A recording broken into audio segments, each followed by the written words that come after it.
Olá, boa tarde. Hoje vamos falar um pouco sobre a Roma Antiga com os discentes Sara Santana Souza, Valécia Pedro de Souza, Manuela Santos dos Reis, Cara Cardoso. Thiago Vitor e Lucas França. Boa tarde, meu nome é Thiago. Eu vou falar sobre a sociedade romana. A sociedade romana era dividida em 4 partes de uma pirâmide, sendo era patrícios, plebeus, clientes e escravos. Os patrícios eram filhos de fundadores da cidade que possuíam grande quantidade de terras e muitos escravos. Os plebeus eram pessoas normais que trabalhavam como artesãos ou em produtos agrícolas e não tinham nenhum direito a se envolver politicamente. Os clientes eram pessoas normais, normalmente estrangeiros, que ajudavam os patrícios. E os escravos eram normalmente pessoas que deviam para pagar suas dívidas e se transformaram em escravos servindo aos patrícios e diversos. Boa tarde, meu nome é Manuela e eu vou falar um pouco sobre a política da Roma. E a política da Roma está dividida em 3 períodos, que é a República, o Império e a Monarquia. E eu vou falar hoje um pouco sobre a Monarquia, que foi a época onde a Roma era uma pequena cidade por influência dos turcos. E o rei naquela época, eles eram muito envolvidos, porque eram divididos os reis e cada um deles era o mediador dos deuses. Ou seja, todas as pessoas que adoravam os deuses, eles chegavam até os reis para pedir a bênção, que os reis era como se fossem os deuses. Olá, boa tarde. Eu vou falar um pouco sobre a República Romana. A principal instituição da República Romana será o Senado, responsável pela direção de toda a forma política romana. Formado por patrícios, o Senado era responsável pela condução da política interna e da política externa. Escolhia os magistrados que eram cargos executivos. Os magistrados eram indicados anualmente e possuíam funções específicas de natureza judiciária e executiva. A seguir, as principais magistraturas romanas. Consulado, magistratura mais importante ocupada por militares. Tributos da plebe, representando junto ao Senado. Questor, responsável pela arrecadação de impostos.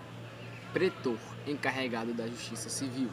Censor, zelava pela moral pública, a censura e realizava a contagem da população, o censo.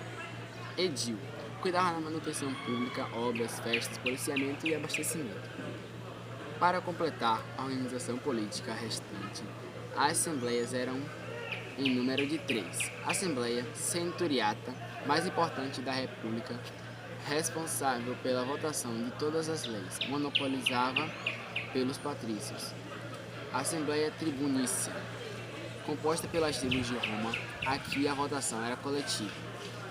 Pela tribo, o número de tribos de patrícios era maior que a de plebeus. Assembleia da plebe, uma conquista dos plebeus, tinha por finalidade escolher os tributos da plebe.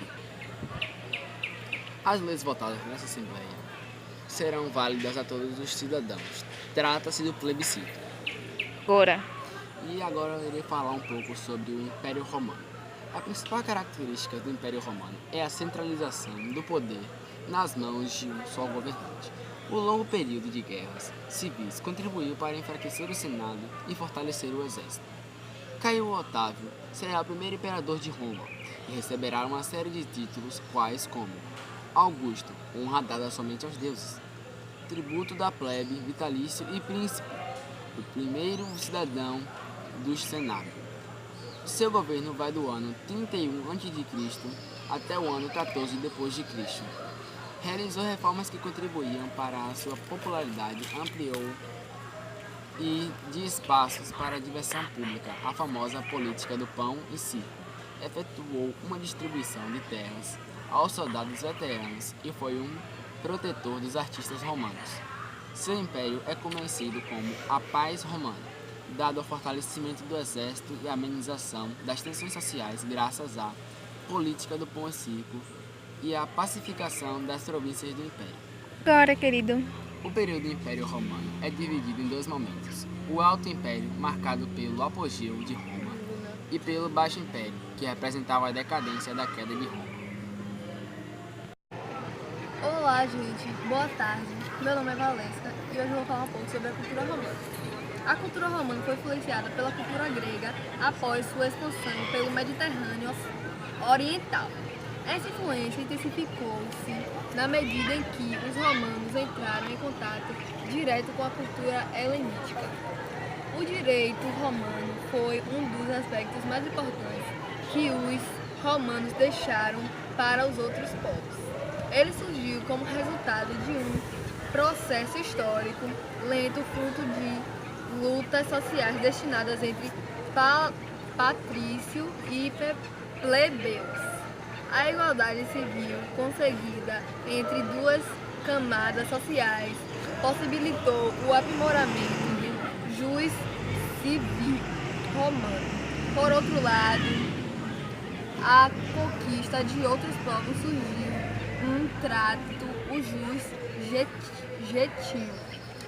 É de suma importância a introdução dos princípios de um direito natural, como, por exemplo, o direito à vida.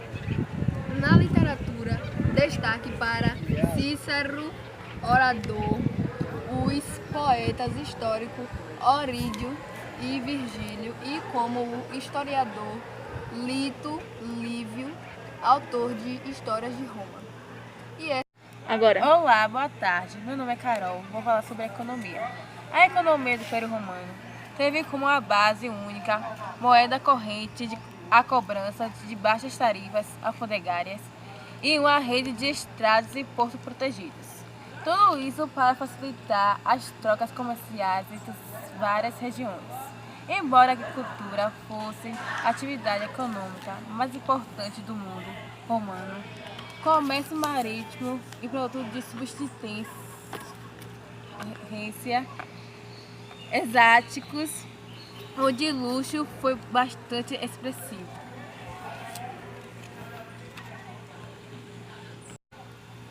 Boa tarde, eu vou falar um pouquinho sobre a religião da Roma Antiga. A religião da Roma Antiga, ela foi formada por diversos cultos e várias influências crenças etruscas, gregas e orientais, que foram incorporadas aos costumes tradicionais para adaptá-los às novas necessidades do povo. Os romanos da antiguidade, eles eram politeístas, ou seja, acreditavam em vários deuses. Os deuses eram antropomórficos, ou seja, possuem características e qualidades e defeitos de seres humanos, além de serem representados em forma humana e em forma animal. O Estado romano propagava uma religião oficial que prestava culto aos deuses de origem grega, porém com nomes latinos.